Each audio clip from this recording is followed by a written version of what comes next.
ගරු අගමැතිතුමිය ඔබතුමියට විනාඩි 14ක කාලයක් ලැබෙනවා. බොහොම ස්තුතියි ගරු නියෝජකාරක සභා සභාපතිතුමියනි. First of all, I would like to thank Honorable Sridharan for bringing this adjournment, for initiating this debate. This is a matter that is important and worthy of discussion in this assembly. Honorable Chair, we are living during a time when we are all witness to a yawning gap between human rights discourse, treaties, laws, resolutions, and the actual protection of human rights and of the actual protection of human beings and people and communities. This is what, unfortunately, we are all witness to. We are living through an era where some communities, some people, some nations are viewed as only deserving, in the words of the Italian philosopher Agamben, a bare life, a life through which you can barely exist, and where they live in states of exception, where they are not deemed worthy of a humanity that is equal, that all of us lay claim to. Certain people, certain nations, certain groups are considered not deserving of that humanity.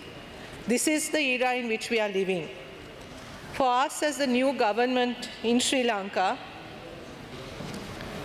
we are committed to ensuring the protection of all of our peoples, without exception, without division.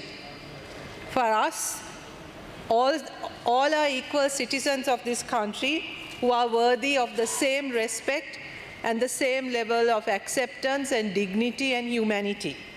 For us, there is no division, nor is there any state of exception for any human being for whom we are responsible. What we are witnessing today, however, if you look around what is happening globally, for us as a new government, these are important lessons to be learned. The importance of strong and committed leadership, strong institutions that can withstand the pressures of change, of corruption, and most importantly perhaps, the importance of inculcating a culture of respect for human rights in any society.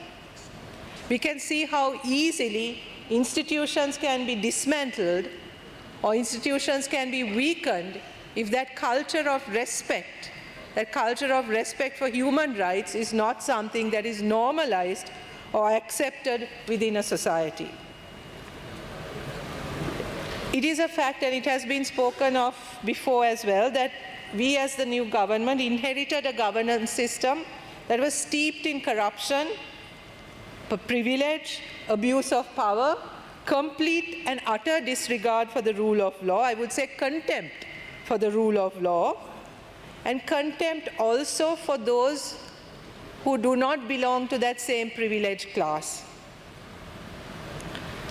It was this system was also supported by a discourse that promoted racism, promoted division, promoted conflict between and within communities in order that this kind of system, that this kind of privileged system could sustain itself by creating division between people and between communities.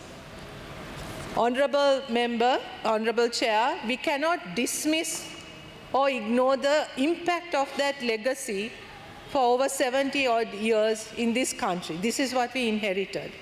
These institutions, these norms, these laws, this general sense of who we are, all of this that we are having to deal with today and which we also have to address and in many instances dismantle.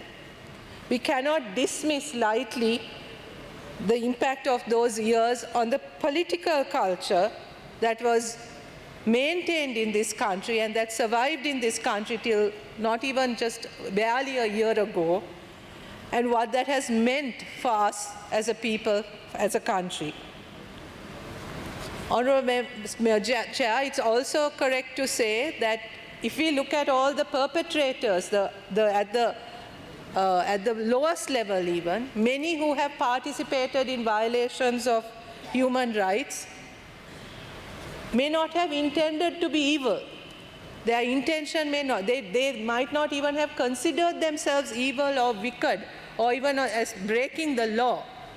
But it was this culture of impunity, culture of abuse, culture of racism, which allowed them to do what they did and not feel as if they have committed an act of unspeakable evil. This is the reality that we have to confront, and this is the reality that we have to dismantle in this country. Again, if I may refer to an Italian philosopher, Hannah Arendt, she has written widely on these issues, and something that she said, that the sad truth in most evil is done by people who never made up their minds to be good or evil. It was circumstances, cultures, institutional practices that allowed them to choose to either be good or to be evil. And the more that these cultures and institutions promoted evil, the more that these people would follow that path. So this is why it is extremely important for us as a government that we create a culture, a different culture, one where respect for human rights is normalized, is accepted, is considered as paramount, as a paramount part of how we engage with each other, how we relate to each other, and how we live with each other. It is of paramount importance to us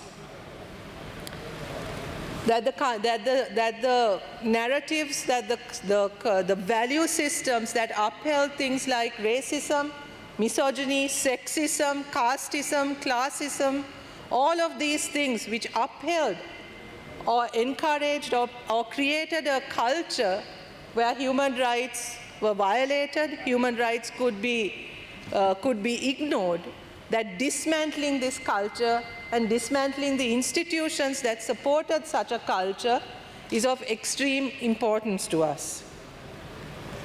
And with all humility, having listened to all the members of the opposition who've spoken, with all humility, I would also like to place on record that a different kind of culture, a different culture of good practices is gradually, slowly, I grant you slowly, but gradually emerging. I think acknowledging this is extremely important. What we are seeing today is the space for people to act based on a conscience, based on an engagement with their own conscience, based on an understanding of what is good and evil, because we as a government firmly believe that in each human being there is good. There is goodness and there is the desire for goodness. What we are seeing today is the ability for that goodness to flourish, that goodness to emerge, for that conscience to be stirred, and for our actions to be guided by that conscience and guided by that goodness that is inherently there in all of us. That empathy, to highlight that empathy, to be able to act with empathy, to be able to understand and relate to the experiences of someone else, the suffering of someone else, someone else's emotions, feelings, and respond. This is what we are seeing slowly emerging in our country. And I think with all humility, we must acknowledge that this is beginning to happen, that this stirring of our conscience, the flourishing of goodness, the expectation that people will act on what is within all of us, the goodness within all of us, that space is slowly emerging. I think we need to acknowledge, I think it's important that we acknowledge that, because this is how change and transformation begins. And I'm not saying this lightly. There are examples of that change, and I think it's important that we acknowledge those changes and how the culture of good practices is emerging. we can start with the statements, the narratives that we have framed as a government. We have consciously tried to avoid narrative statements, discourse that sow seeds of division, hatred, or violence. We have consciously tried to do that. We have consciously, as a government, tried to always promote, consistently promote, ideas that bring about unity, respect, empathy, accountability, and respect for human rights. We have consciously done that. All representatives of our government, starting from our president, have consistently spoken about all of this. This is important. This is important that a government, that the leader, that the president, starting with the president, consistently maintains this narrative, this discourse, that we have stood by our pledge not to resort to racism, to provoking violence, hatred, as a means of survival, as a means of maintaining our power. This is an important shift which I think we need to acknowledge. We have restored, I think, to a great extent, faith in the respect for the rule of law, or at least the expectation that the law will function fairly, will function without discrimination, whether from the top to the bottom, that the law will apply equally to all. This is important. Our interventions when it comes to mass graves, all of these, or the detention of people, we have attempted to correct ourselves when things have gone wrong. ගරු අගමැතිතුමිය තව විනාඩි 2ක් කාලයක් තිබෙනවා ඔබතුමියට. We have tried our best when there have been things that have gone wrong, because as I said, we had to inherit a legacy where things went wrong. So where institutions have not transformed as much as the government would like. So when things have gone wrong, we have been willing to recorrect, we have been willing to listen, we have been willing to be responsive to public sentiment. There are several such examples. Most recently, the President's intervention with regard to the land in Mannar, sand mining in Mannar, and any other development projects where he stated very clearly that these will only take place after public consultations. I think Honourable Member Adaklenanatan also participated in those discussions. And we are always willing to listen, to give space for those voices to be heard, not just of our honourable MPs, but of the public in general. We have, when there was concern about the way the Gazette about land acquisition was implemented in the north and east, when there were protests, we listened. We heard you. There was a case that was filed also, but even prior to that, we heard you. It was not the case that propelled us to take that action. So we are willing to listen, we are willing to hear what people have to say, and we are willing to recorrect.